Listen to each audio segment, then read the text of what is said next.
শ্রীকৃষ্ণ চৈতন্য প্রভু নিত্যানন্দ শ্রী অদ্বৈত গদাধর শিবাসাদি শ্রী গৌর ভক্তবৃন্দ।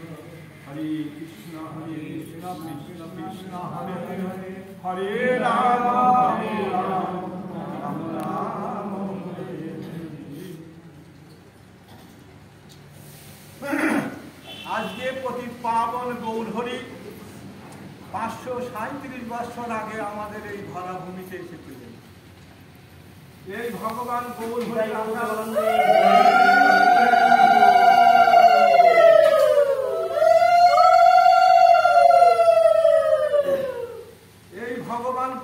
আমাদের কি দিয়েছে?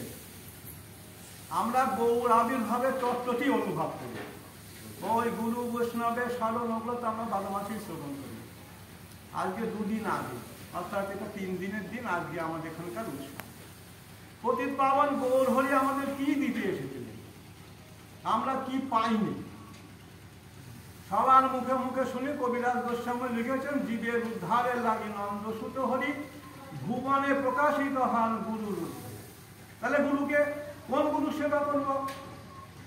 আমাকে প্রত্যেকটা কথা লাগে ভাব মাধুর্যতা জানতে।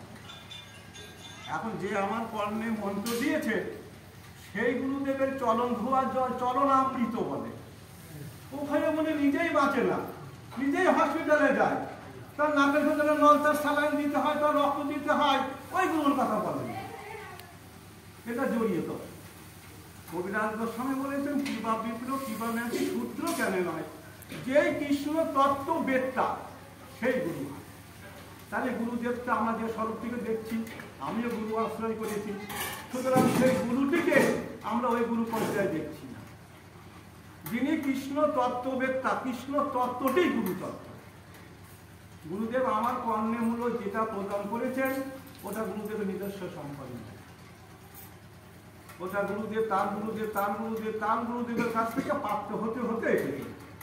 সুতরাং এই গুরু তত্ত্বটি, ওই ভগবত তত্ত্ব, গুরু তত্ত্বটি যিনি আমার কর্ণ প্রদান করেছেন কর্ণমূলে, সেই তত্ত্বটিই হলো আমার গুরু। তার সেবা করলে সমস্ত কিছু হয়। আর যদি গুরু সেবা করলে সব কিছু, আর যে বললেন দীক্ষাকালে করে ভক্ত আত্মসমর্পণ, এই গৃহ ভক্ত কয়জন আত্মসমর্পণ করেছে? ও তো মুখের কথা। আমরা কেউ আত্মসমর্পণ করেছি? যখন আপনারা যখন ভগবানের অর্চন করেন তখন অংশ ভগবতের সাথে রাজ হস্মি সর্বত কৃপাবে সমিত সংসমর্পণ করে একটা ফুল দিতে ভগবানের চরণে আমি সব অর্পণ করেছি। আর আমার বিষয় সম্পত্তি বউ ছেলে মেয়ের জন্য আমি রেখে দিয়েছি। আত্মসমর্পণ আমরা করেছি? আত্মসমর্পণের একটা কথা শুনে গৌর অবতারের মূল প্রয়োজনে আমি। যখন দুঃশাসন দ্রৌপদীর বস্ত্র হরণ করছে, দ্রৌপদী 2 হাত দিয়ে ও কৃষ্ণ বাঁচাও, ও কৃষ্ণ বাঁচাও, দুঃশাসন বস্ত্র টেনেই যাচ্ছে। ভগবান চিন্তা করছেন, তুই তো নিজের আগ্রহকে বাঁচার চেষ্টা করছিস, আমাকে থেকে করবি চাকরি, দেখাশোনার সাথে মেয়ে মানুষ পাবে না, বস্ত্র টেনেই যাচ্ছে। তখন দ্রৌপদী 1 হাত দিয়ে লজ্জা নিবন্ধন দেখাচ্ছে, ও কৃষ্ণ তাড়াতাড়ি পাচ্ছি না। ভগবান কৃষ্ণ বলে, তোর তো এখন নিজের বাঁচার মতো নিজের শক্তি আছে, আমার উপরে শরণাগতি হয়েছিস। তখন দুঃশাসন বস্ত্র টেনেই যাচ্ছে। তখন দ্রৌপদী চিন্তা করছেন, না আমার দ্বারাই সম্ভব হলো না, এইবার কৃষ্ণ চন্দ্র করলেন, এবার শরণাগতি তিনি পেয়েছে, অর্থাৎ আমার বলতে আর কিচ্ছু নেই। তখন ভগবান কৃষ্ণ অন্তরীক্ষ থেকে বস্ত্র দান করছেন। দুঃশাসন বস্ত্র টানতে টানতে গাদা হয়ে গেল, হারিয়ে গিয়েছে। আর কত বস্ত্র আসছে? শরণাগতির লক্ষণ 2 হাত তুলে ভগবান বৈষ্ণব সবার কাছে করেছে। আজকে আমি 35টি বছরের গৌরীর মধ্যে, ওই সামনে বাঞ্ছা কত মহারাজ ধন্যবাদ, প্রভু ধন্যবাদ, আর ওই পিছনে গিয়ে জানাতে চরিত্র কি ইহা তত স্বর্ণগত নয়, শরণাগত বস্তু আলাদা। যাই হোক, সেই প্রসঙ্গে যাচ্ছি না, আমি আসছি আমাদের গৌর অবতারের মূল প্রয়োজন। ভগবান আমাদের কি দিতে এসেছিলেন? শুধুমাত্র লাল কাপড় পরা ব্রহ্মচারী সন্ন্যাসীর জন্য না, সবার জন্য। ভগবান গৌরহরি খুব দুঃখ করে বলছে, ভবের হাতে এলাম হাততালি বিক্রি করতে, তা দেখি গ্রাহক কিনবে কে, পরিত্রাণ কোথায়? আমরা যত কথাই মুখে বলি না কেন, আমরা কিন্তু গৌরহরির একটা কথাও আমরা গ্রহণ করিনি, একটা কথাও গ্রহণ করিনি।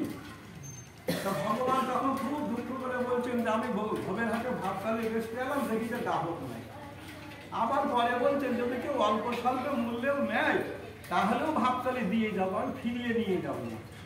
কিছুদিন পরে দেখছেন যে অল্প স্বল্প মূল্যেও কেউ নেয় না, অল্প স্বল্প মূল্যেও কেউ নিতে চাচ্ছে না এই ভাবকালি। তখন ভগবান গৌরহরি বললেন যদি বিনামূল্যেও কেউ এই ভাবকালি নেয় তাহলে আমি এই ভাবকালি বিকিয়ে দেব। তা কেউ সেই ভাবকালি নেয়, কেউ সেই ভাবকালি নেয়নি।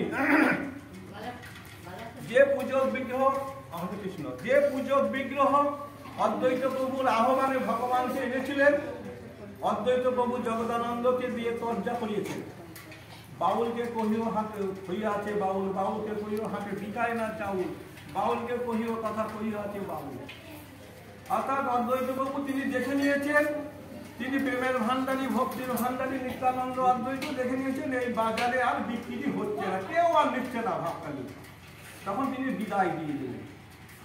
জগদানন্দ জিজ্ঞাসা করছেন যে বিকায় না চাউল, সে আবার কি বস্তু, তুমি কি লিখলে তর্জাতে? বলে তুমি প্রভুর কাছে যাও, প্রভু বললেন। এবার প্রভুর কাছে গিয়েছেন সেই তর্জা চিঠিটা দিতে, বলছেন হাতে না বিকায় চাউল।